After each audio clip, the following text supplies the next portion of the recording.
There we go. Hey, Chopper. It's Rowan from Silver Tiger. Wait, that's not Chopper. It's Link Meanie. How are you? I don't.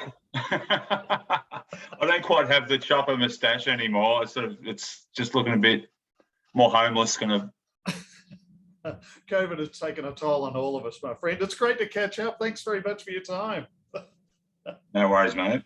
Well, the Meanies and the Fooies go back 30 years, but how the hell did you get Davo and the lads to open the Better Late Than Never Desperate Measures tour? So we were just talking on the phone, and well, the Fooies and us don't go back 30 years. Nirvana go back. So Dave and us go back 30 years, but just to be a nitpicker. It was a surprise. I mean, I only heard about it, the possibility of it, a few days before it was confirmed. And I thought, sure, this will be like, in 6 months' time, because normally these big shows, you get announced and then they're not till the following year or something. And it was a bit of a shock to hear that it was like a week away. Absolutely. And I've got to admit that I was quite happy under my rock, pardon the pun, until this news came about. But I mean, 30 years ago, it's a lifetime literally, but so much has happened. COVID-19, the final collapse of the Soviet Union in 1992, and now today, Putin seems to be trying to bring back the USSR. Floods, fuel prices, you're going to have to swim to the Queensland gigs, for God's sake. Like, take me back 30 years ago. What do you remember of that time and opening for Nirvana, besides the $20 bloody cover charge? I remember only probably knowing a few of their songs at the time from the previous record. I don't think I'd really even heard much of the new record. That's how kind of on the cusp it was of them becoming famous. They'd already had these shows booked that were kind of like 2,000-3,000 seat venues, whereas they should have been playing stadiums. So I wasn't all over the new album. So I really liked those songs off the previous album, but it was kind of like, oh yeah, Nirvana, everyone's talking about them. There's the next big thing, but I didn't really know that much. So I mean, I thought they were great, but I wish I had have known what I knew a year later. Absolutely. And I think from memory, Tumbleweed were on that tour as well. I think different. I'm not sure. I can't remember whether they did the whole tour or they may have. I've just got such a bad memory and sense of chronology and everything. So I'm going to take your word for it. I wouldn't do that, mate. But now, life changed so quickly for everyone back in 2020. Of course, you released Desperate Measures in July, less than a month after all of the border closures. So, to give us an idea of how life was for the Meanies then, what was the conversation around releasing the album at that time? I think pretty much we discussed, like the options, which was we sit on it for 2 years, or we release it now and then have the added benefit of re-releasing it essentially when we open up, which we thought would be a year later, which has turned out to be longer than that. And Wal knows that I write a lot of music, so that would have kind of shat me up the wall sitting on a record for 2 years. I've already got I've been really slack with writing for the Meanies, but I already have like about 4 songs. I've been mostly writing for Bag Full of Bees. But it's just interesting, isn't it? It's just been a hell of a time for everyone. Absolutely. And of course, this Saturday night launches the most aptly titled Better Late Than Never Desperate Measures tour. How does it feel for you and the lads to take this epic album on the road finally after all this time? How does it feel? It's a relief, I mean, I'm looking forward to playing, but I also kind of had plans in place. I'm going to visit my wife in Spain in the middle of the year, and I kind of need I've got my ticket, but I need money to live off when I'm over there. And if these shows had kept getting cancelled, I would have been sort of going over there with my cap in my hand, which I don't really want to be, didn't want to be doing. I probably wouldn't have gone in that case. But so it's kind of going to be much needed kind of survival money. But also just the mental, the psychological side of it. It's I think, it's really hard for anyone creative to be locked away and not have an output, and I'm sure there's millions of musicians and, hundreds of thousands of them suffered more than I have, because I'm pretty lucky with my situation. I've been lucky enough to live with my mum during this, so I haven't had the financial concerns that other people have. I can't imagine how stressful that'd be. It's really horrible. Absolutely. So I'm doing all right, compared to a lot. Indeed. And of course, you're scheduled to kick off the Queensland shows shortly after the Victorian launch at the zoo at Fortitude Valley on March 10th. But with the weather gods are sort of north of Pissy at the moment, it's sort of a wait and see type of pattern, or just stick with the plan with grim determination? It's unbelievable, isn't it? Jesus Christ. You can't take a trick at the moment. Up there. Okay, it's too soon. I shouldn't laugh. That's too soon. It's who knows, man. I not even Fortitude Valley, is it? Yep. Where is that in a bad region for all this stuff? Or I imagine it wouldn't really matter anyway, because you're still going to get there. Yeah, you're still going to get there though, don't you? Yeah. Yeah, poor buggers going through that. It wasn't that long ago, really. They were underwater. How many years ago was that? It's not that long. 2011, surely. a real nasty one, but it seems like every bloody year at the moment. If it's not one thing, it's another. Yeah. But of course, speaking of not one thing but another poignant song that jumped straight into my head as soon as I woke up to the news this morning, that by pure coincidence we're talking today, and Putin is getting the nuclear arms ready. I mean, bloody hell, DEFCON 1 just jumped straight into my head and had to be played at 11 at Bribie. It's absolutely crazy. It's like, dude, do you think you're original? I mean, this has been tried millions of times. It always falls on its ass, because people don't like being oppressed. It's weird, idiot. I thought we were past. I didn't really, but you'd like to think Europe was past this. For God's sake.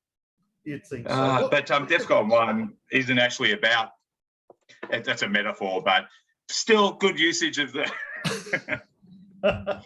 Indeed. I mean, today it seems a glaring reminder, though, of the roots, the journey, and I guess the global appeal of punk rock in whatever form, that youthful rebellion, the venom-spitting account of current affairs, and the finger flip at the people in charge. Do you see the appeal of punk being as important now as ever before? I think it goes through phases where it kind of gets stagnant when there's probably not enough to rally against. We're probably in the last, since Trump, the whole dynamic, the whole culture of politics and xenophobia is taken a turn for the worse. So I think it's really fertile ground for punk rock at the moment. Not to say you're thinking yes, but we probably won't really even realise how much Trump negatively affected the world until 10 years down the track. I mean, we do know, but I mean, it's just really unbelievable, isn't it? That where we are right now. Indeed. Like, so many bands have got so much to thank him for, so much material.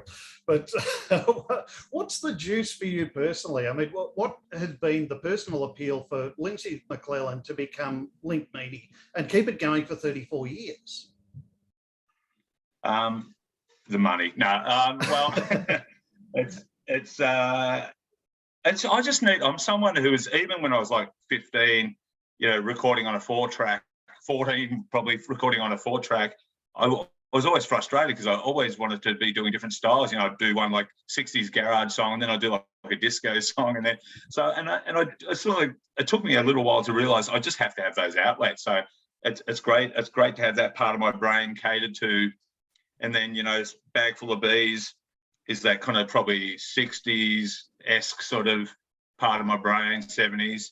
And then, I had Sun God Replica, which is kind of like that 70s heavy rock and roll kind of thing. So I realised I'm happy when I've got a few different kind of irons in the fire, so to speak. Absolutely. And really, it seems quite poignant to me, and more than a coincidence that here we are 30 years on from what would be, I mean, the end of Nirvana 2 years later after that gig, and Dave Grohl beginning the Foo Fighters journey, and Foo Fighters having that same diversity, I guess, thanks to Frontier Touring and Always Live, we have what's essentially a dream come true in Australia. After lockdowns, sickness, madness, and mayhem, we actually have one of the greatest rock bands of all time, the Meanies, here with Geelong, in Geelong, with the Foo Fighters. I mean, how does it feel now, all these years later, to be taking the stage with the mighty Fooies? Yeah, it's kind of a little bit surreal at the moment. I thought our days of playing to 25,000 people were well and truly gone. It's not to say I don't consider us an ongoing band. It's like I don't ever consider us as a nostalgia band. I would fucking hate to do that, being a nostalgia band. I'm just too stubborn to want to do that, even to make it quit. But it's certainly you kind of like, there's younger bands who are kind of like more in the limelight, who you expect to kind of maybe get these sort of lineups. So it's a nice surprise. Absolutely. And, for so many, this did come out of nowhere. As you said earlier on, it was a very fast turnaround. Most, again, like me, under my rock, post-COVID, feeling all Jekyll and Hyde, maybe looking like monsters, fresh back from, I don't know, hunting a sloth maybe. Some getting back into life as normal as we go back to work, feeling that it's cruel to be canned by all the bought men, of course. How exciting is the concept of playing massive songs, finally, all kicking off this Friday night in front of such a massive, as you say, huge crowd, and it's such an important historic event. I mean, I don't want to make you nervous or anything, but this is massive.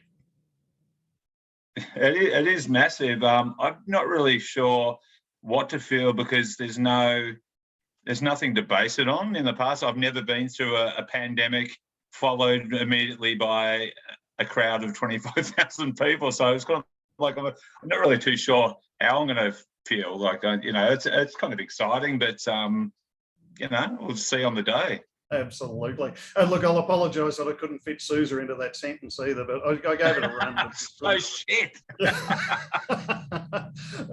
As one of the performers at the heart of this event, and this is a bit of a tough question, so I'll apologise for it in advance, but what words would you have? I mean, I've got my own series of thanks and grovelling and all the rest of it that I want to throw at Always Live and Frontier Touring particularly for putting this on. But what words of thanks would you give to the likes of Always Live and Frontier Touring to have this opportunity? Oh, look, it's potentially game changing for any band to get on a lineup like this, but I know when we got on the Pearl Jam tour, our crowds doubled in size. That was a whole tour, but you can't give enough thanks for kind of those opportunities, for sure. It's incredible. Absolutely. And if I could mirror your thoughts there, I think back to some of the bands you have toured with over the years. I mean, so many names. But to mirror your thanks again, thanks so much for this epic kickstart to the music industry in regional Victoria, and of course all of Victoria, all of Australia. One and all will feel like we're driving to Geelong in an old car to Shangri-La, so it'll be something sensational. What would you want everyone to bring to this epic event? What do you want to see the crowd doing out there? Well, preferably I'd like them to bring underwear, because it's a little unhygienic to not.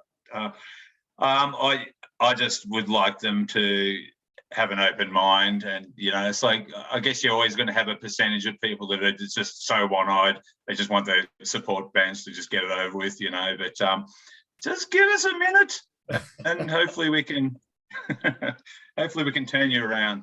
Oh, magnificent. So with you tour going right through until Saturday the 23rd at Uncaged Festival in Sydney and Brisbane, do you feel like it's safe to say that live music is back now? Do you think we're over the worst of the lockdowns and so forth, notwithstanding Vladimir, of course, and what he does? Yeah.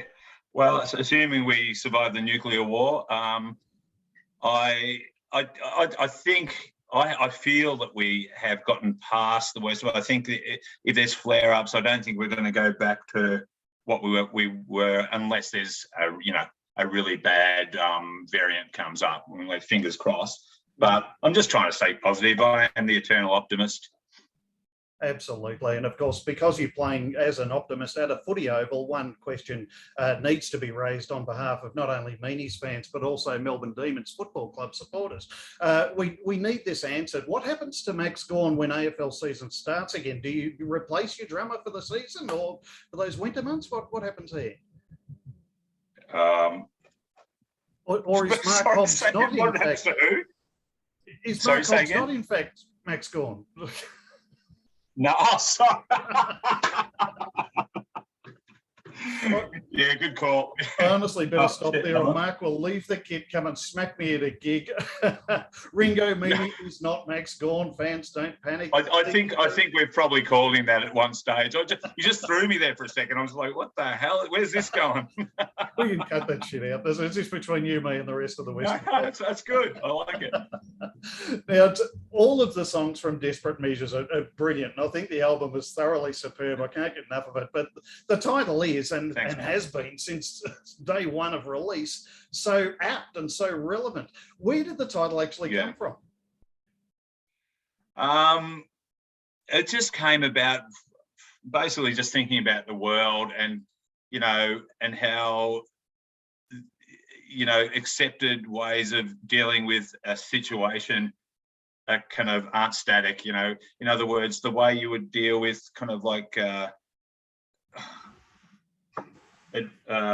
government or whatever that you don't like suddenly becomes like, if Trump had stayed in power, where is the point with his racism and just insanity that you have to take desperate measures to counter that? And it's like, and what are those desperate measures?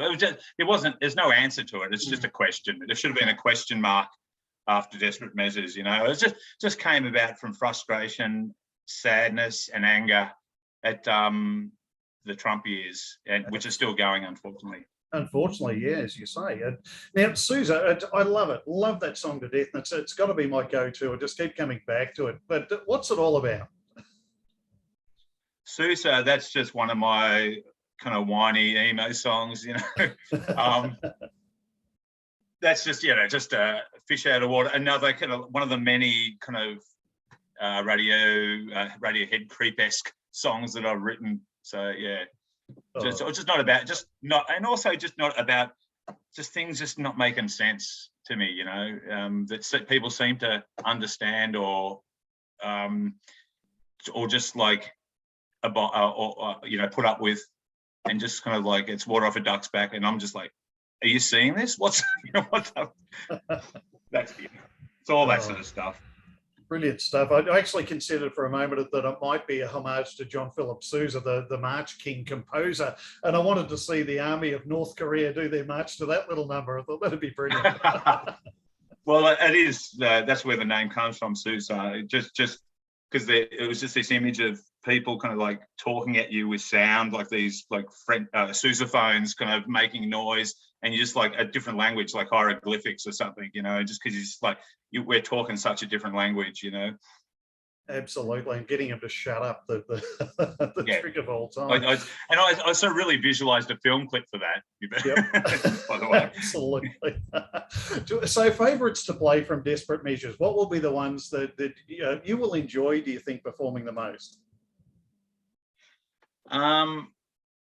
Because this was a bit of a rush. I don't know if we're going to actually even be able to play some of them because we can't even rehearse because our drummer is kind of locked away as a secondary contact or something until like a day before the gig. So we can't actually rehearse. So we sort of have some limitations in that respect. But I love Call to Be Caned, which I think we're going to try and do it at sound check. I like Jekyll and Hyde, but I'm not sure whether we'll be able to do that. I just really like the album in its entirety. I think with every album the Meanies has done, and just about every band I've done, I probably end up liking half the songs. And the further back it goes, there's like 1, 2, or 3 that make me cringe. This is one of those albums. I think in more recent times, I'm getting more kind of quality control about what I do and spend more time on it and let songs breathe for longer and don't kind of rush it and put a lot more work into it. So I really, really like the whole album. I can't think of anything I don't like. Even if you go back to the second last album, I'm sure there's like 2 or 3 that I thought, probably would have left them off. But this one, I reckon it's one of my best records. It is, I agree wholeheartedly, and brilliantly sequenced as well. But mind you, I should be caned for, I think I said before, cruel to be canned. I don't know what that was all about, but cruel to be caned. I should be caned for that. But it's, I mean, here we are, the first album in 21 years, essentially, from the Meanies' point of view. And where from here? Can we dare hope that the Meanies are back to stay and there could be more music on the horizon? Well, yeah, we've never really gone anywhere. It's like someone wrote on Facebook, it's like, oh, apparently the Meanies have come out of the woodwork, you know, to get the support. And I was like, and I just wrote, well, there has been a pandemic for 2 years, duh, you know.